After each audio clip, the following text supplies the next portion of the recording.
Okay, so wipe is tomorrow, and I thought it would be fun to kind of go through my stash and show you guys everything that I got going on, show you guys my stats at the end of the wipe, kind of explain my thought process on a couple of things, and just show you guys what it looks like for somebody who played basically every day for at least a few hours for the entirety of the wipe. Now, if you guys didn't know, this was the longest wipe in Tarkov history, 236 days, and I would say I probably played about 190 to 200 of those days. So for those of you who are curious, we're going to go through every single thing I have, and let's jump right into it. First up, we're going to start with the stats. So I ended up hitting level 65 this wipe, and as you can see right here, this is everything. So I played almost 1700 raids, 55% survival rate, and a 9.3 KD. Now this is all scav included. I don't think I played much scav at all. 73 raids, yeah, nothing crazy at all. But as far as PMC goes, 1600 raids, all about the same, a little bit higher of a KD. Total stash value, I believe that is 628 million. I kind of wanted to go for 1 billion rubles this wipe, but ended up not being able to do it, or just it wasn't interesting enough. But as you guys can see, we did end up getting almost 400 mil. Before all the pre-wipe started, we were sitting at like 370, so I haven't really made much money during the pre-wipe. But moving on through the stats, I'm going to scroll through real quick. I'm going to go kind of slow for those of you who are just curious about some of my stats. I can't wait to see comments down below, people calling me a cheater. Never fails. Another big one here is PMC kills. I only have 1411, so most of my kills and my KD comes from just killing scavs. Then we'll keep scrolling through here last little bit. And there you go, that is all of my stats. Next up, we'll jump over into skills. Now, skills are a little bit kind of different because they did do a pre-wipe event where your skills level up much faster. But I will tell you, before that event, I had endurance, strength, metabolism, perception, crafting, and hideout management all at elite. Everything else that you see elite, like weapon maintenance, light vests, charisma, intellect, I think that's it. These I all got elite after the event, but I still thought it would be interesting to show you guys all of my skills, and we'll go ahead and switch it over to most leveled. As you can see, here's everything that I got max. I got a couple more that are pretty close, like health and search. And then as we scroll down through here, one of the other notable ones is going to be assault rifles. Now, before this event, my assault rifles was at level 32. Now, to me, that's just crazy, but the reason why it was at level 32 was because of the Hall of Fame. I spent all wipe making sure I had the highest level dog tags in there, and I think I got up to like a 19% boost all of my combat skills. So this just kind of goes to show that the Hall of Fame is actually pretty insane as far as leveling up your combat skills, but I'm sure all of you already know that. Anyways, we're going to scroll down through here. Here is the rest of my skills.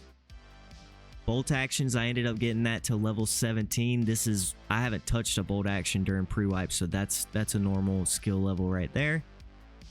And if we keep going down, that is all of my skills. Next up, we'll go through achievements. Since achievements were added in this wipe, I ended up getting 43 of them. There was a good month there where I was trying to go for as many as I possibly could. I was doing all the hard ones like John's Air, Chris's Air, which you guys have seen the videos I've done on those. But let's scroll through here. The most recent one I got is killing Gluhar 15 times. And the reason why I have all these killing bosses 15 times is because I was going for the Pred shirt, as you can see I'm wearing right here, and that is a Lightkeeper quest. So we'll go ahead and scroll through. We got Killer 7, Sanitar 15 times. We got that event right there. Killer of Killers, which is killing a cultist with their own knife. Drunken Master, John's Air, Chris's Air, Colin Tie 15 times. And then making a notch, that's another big one. Knight, Sturman, Big Pipe, Bird Eye, Killa, Tagilla, Rashala, Kaban. Now, a lot of these came from the boss event that they did on Shoreline, where every single boss was at the resort. So I was mostly doing all of these kills to try and grind out the Pred shirt because it was a little bit easier that way instead of doing it like one boss at a time. So we ended up getting a lot of these doing that. The only thing I didn't get was Snowball, which is where you have to kill all of the bosses in one life. I did go for it a couple times, but I guess I'm just not good enough. Anyways, keep going down through here. We got Kappa. I ended up getting Kappa. This date is wrong. I got it early March, but they implemented the achievement a little bit later, as you can see. And we keep going down through here. Again, we've got Lightkeeper. I went to Lightkeeper shortly after Kappa. I want to say a week or two after, something like that. So somewhere around mid-March. And then these are a lot of the early game achievements right here that a lot of you probably have as well. Ended up with 19 kills for Killa. I am definitely going to grind this out next wipe. I wanted to do it this wipe, but it didn't work out and I just didn't have enough time for it. Mostly because all the other things I wanted to get done this wipe. So yeah, that is all of my achievements. 43 out of 52. Not too bad. Still got some work to do. We'll probably end up doing that next wipe, trying to get all of them done, except for there's a couple that I can't get done because they were like events. So if we got every single quest we possibly could, I think we would have like 49 out of 52 or something like that. But yeah, that is all of my achievements. Now we're going to jump over to the hideout. As you guys know, I'm a big fan of the hideout. Most of my content is based around the hideout. I don't want to spend too much time in here, but basically I just wanted to show you guys that it is fully maxed. And I wanted to show you the Hall of Fame to see how that's looking towards the end of wipe. We've got 10 dog tags in here. All of them are from 64 all the way up to 77. And then as you can see, we got an 18.6% combat boost. So one thing that I'm not really sure of, I've been trading these out all wipe, and it seems like sometimes I'll trade them out and it goes down, even though all of them are bear dog tags and all of them are people that I killed. So I don't know if there's like some little thing that if you put two of the same level, you don't get, you know, a doubled up percentage bonus, but almost 19% combat bonus. That's pretty good. We ended up getting assault rifles all the way up to level 32, which is kind of insane in my opinion. But yeah, hideout fully maxed. Everything is as maxed as it can possibly get. And of course, we have max crafting and hideout management. So as you can see, we can hold up to 5 bitcoins here. We've got like 2 or 3 extra slots for fuel. We got extra slots for the air filtering unit, the water collector. We got 2 extra slots there. And then of course, we can craft 2 things at one time. And one thing that a lot of you probably didn't know is with max crafting, you can do 2 scav cases at the same time. So we just started that one and we're going to start an intel. So fun little fact there for those of you that didn't know. You get max crafting, you can do 2 scav cases as well as craft 2 things per station. So that's kind of nice. I do know that they did a patch where the crafting and hideout management skills level up a little bit faster now. So we're going to have to wait and see next wipe. I already had them maxed out when they did that, so I couldn't really test it and see how much faster it is, but we will find out next wipe. All right, so that is the hideout covered. I think that's everything except for my stash. Can't really think of anything else that I would want to show you guys, but anyways, we're going to go through the stash here. For those of you that are curious, here is Kappa. I did end up getting Kappa, and then we'll start out from the top and then make our way down. So of course, in this one, I've got all of my keys. So we got labs right here, lighthouse, shoreline, reserve, customs, interchange, and some spare ones. Basically in this one I keep food cases, med cases, and then just other random stuff. Like I got some key cards down here, nothing too crazy.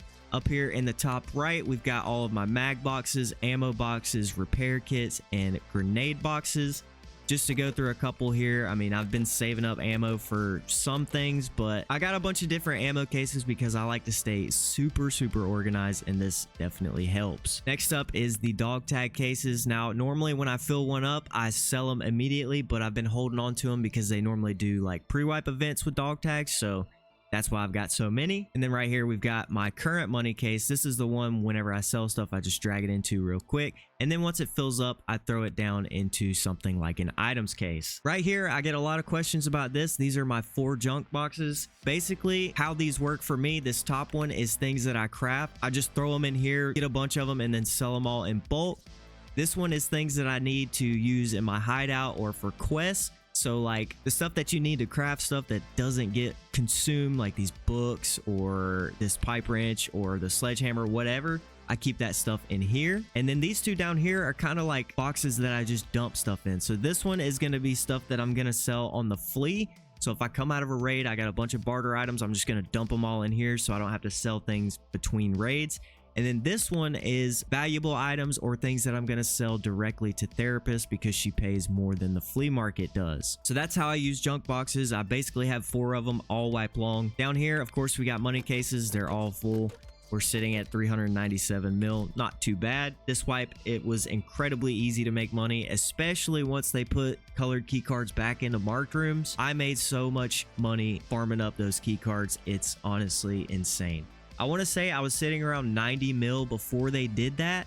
And then once they added them in, and then obviously once they added in the non-found in raid flea again, it was just way too easy to make money, and we just kind of skyrocketed from there. Moving on down, these are going to be all of my cases for holding like armors, plates, helmets. So right here, we got a bunch of face masks. Recently, I've kind of rearranged all of this stuff. So this one basically just holds face masks. We've got headsets right here. Again, rearranged. Normally this holds swordings, but I have them somewhere else now. Right here, I just put some random guns, all of my attachments. In this one, we've got a box just for plates. Right here, we've got everything for your eyes. So we got glasses and quad nods. Over here, I normally put my armor in, but I've been running a lot of labs and I went through all of my armor. So I have 0 right now. Right here, we've got all of our backpacks and a few more money cases. I didn't really have anywhere else to put them, so they went there. I like putting backpacks into a thick case because it just makes things so much easier when you know you're stacking them. You don't have any issues. And then let's say I wanted to switch over to a raid bag, I could just do that, or I could switch over to a blackjack or something like this. Just makes it a little bit easier. Then in the weapons cases, we've got one for the spear, one for the MDR, and then I got another one right here that's got more spears in it. Right below that, even more spears. I don't know if you can tell, but I really like the spear. And then we scroll on down. This is just kind of random stuff. In here, I've got some extra money because I can't get any money cases right now, and I found a red card and sold it, and I had nowhere to put the rubles. A little bit farther down, we've got some slicks that I'll obviously not use. We've got some scopes, more scopes in this box. We got some helmets, stuff like that in here. And then down here, we've got some more helmets, some more armor right here. And that's basically going to do it. I can already see the comments now. Oh, look at all that gear, Fear. Look at all that gear that you just left. And it's going to disappear with wipe. I've been trying my best to go through this gear and I just can't. I have too much of it. I have too much money. It's impossible to go through all of this gear. I tried, trust me. I stock up on things. That's why I have so many spears, because I just keep buying them and I can't get rid of them. I have even more here because I kill people and I take them out of raid. It's just, it is what it is. Anyways, that is my stash. That is all my stats, the hideout, all my skills. Basically, that is everything. For me personally, this was a very good wipe. Besides my very first wipe, this is the only one that I've played from start to finish. And the reason for that is I have streamed every single play session, and it's been nice to have people to talk to and hang out with while I play the game. If I just played it off stream by myself, it gets very, very boring. And I'm sure that's how a lot of you feel, and the reason why you quit once you hit like max traders or the first month into the wipe. So being able to stream and hang out with some pretty cool people has definitely helped keep my motivation up. And I've had a lot of goals this wipe that I completed, like getting Kappa or getting to Lightkeeper, completely finishing all of Lightkeeper's quests. I got a lot of stuff done, and there's even more for me to do next wipe. So again, I just thought this would be a fun video for those of you who are curious about anything that involves this wipe for me, whether it's stats, achievements, what my stash looks like, all that good stuff. So I hope you guys enjoyed the video, and I will see you guys tomorrow on wipe day. Good luck.